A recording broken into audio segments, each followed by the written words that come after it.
Assalamualaikum warahmatullahi wabarakatuh. Kami dari kelompok 4 akan mempresentasikan hasil diskusi kami, yaitu tentang analisis garam beriodium dan minyak. Berikut presentasi yang kami diskusikan.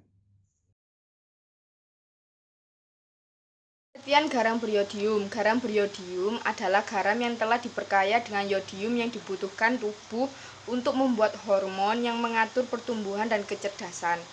Yodium juga dapat membantu mencegah penyakit gondong atau gondongan.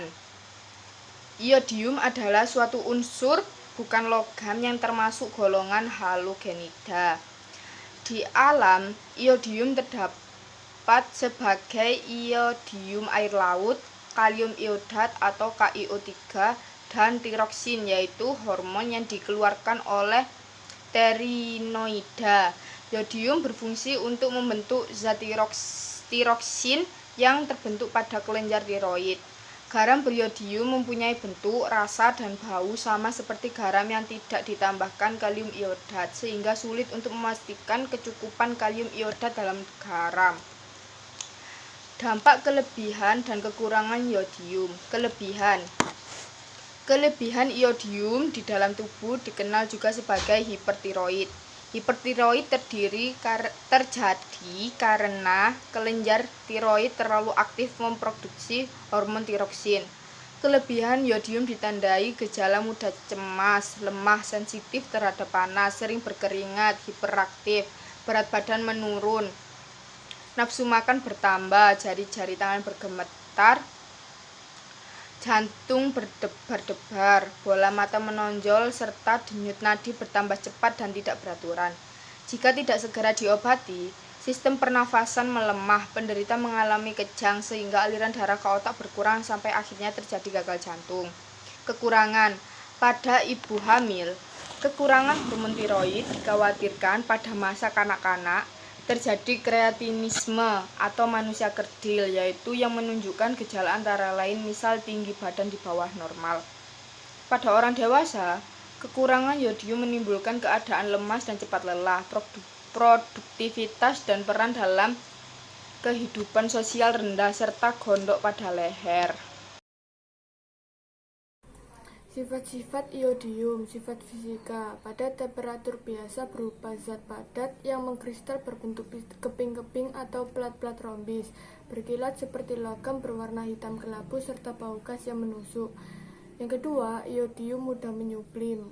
Uap iodium berwarna merah, sedangkan uap murni berwarna biru tua. Yang ketiga, iodium mempunyai berat atom 126,93. Iodium mendidih pada suhu 183 derajat Celcius dengan titik lebur 144 derajat Celcius. Sifat kimia. Yang pertama, molekul iodium terdiri dari atom 12, tetapi jika dipanaskan di atas 500 derajat Celcius akan terurai menjadi 2 atom. Menurut reaksi I2S 2I Ag, iodium kurang reaktif terhadap hidrogen bila dibandingkan unsur halogen lainnya, tetapi sangat reaktif terhadap oksigen. Dengan logam-logam dan beberapa metaloid langsung dapat bersenyawa. Dengan fosfor, misalnya, dapat membentuk triioda 2PS plus 3I2G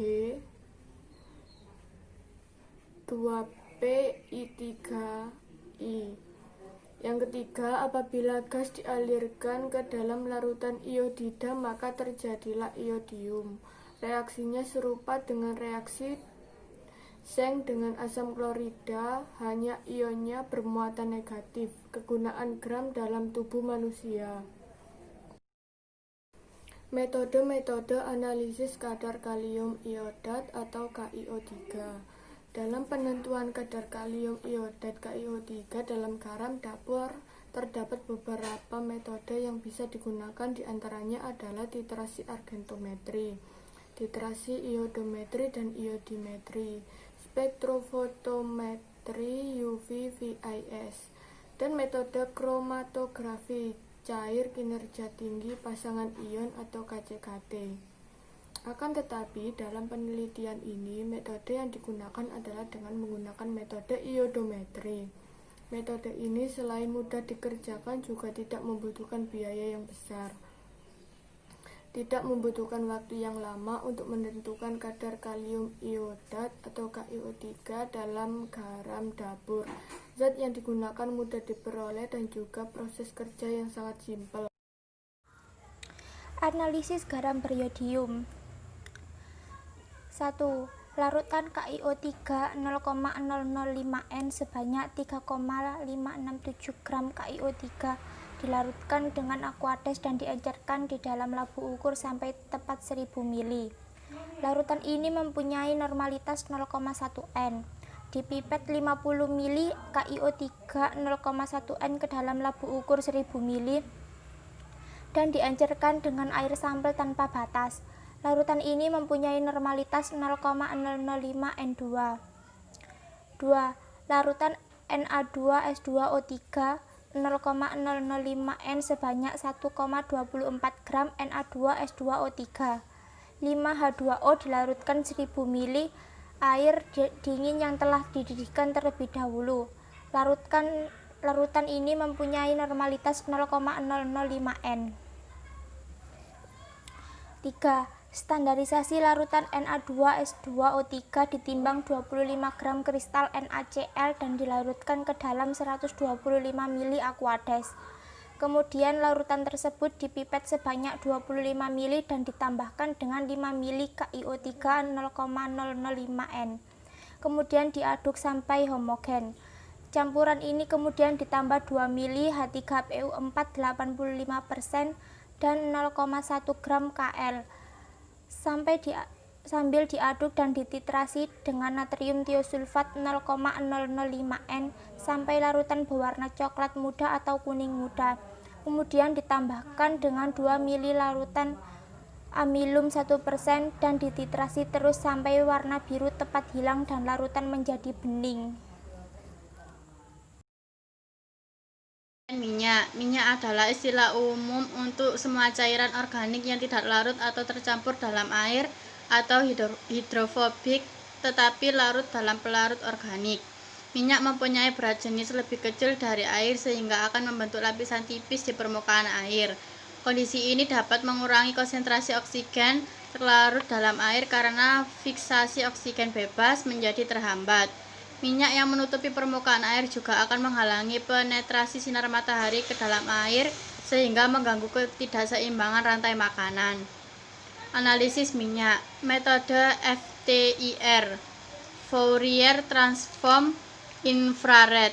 Pelarut C2Cl4 dan S316 diukur pada serapan IR dengan oil content meter POC 100. Kemudian sampel mengandung minyak sebanyak 250 ml dimasukkan ke dalam corong pisah dan diekstrak menggunakan pelarut C2Cl4 dan S316 sebanyak 50 ml dan didiamkan.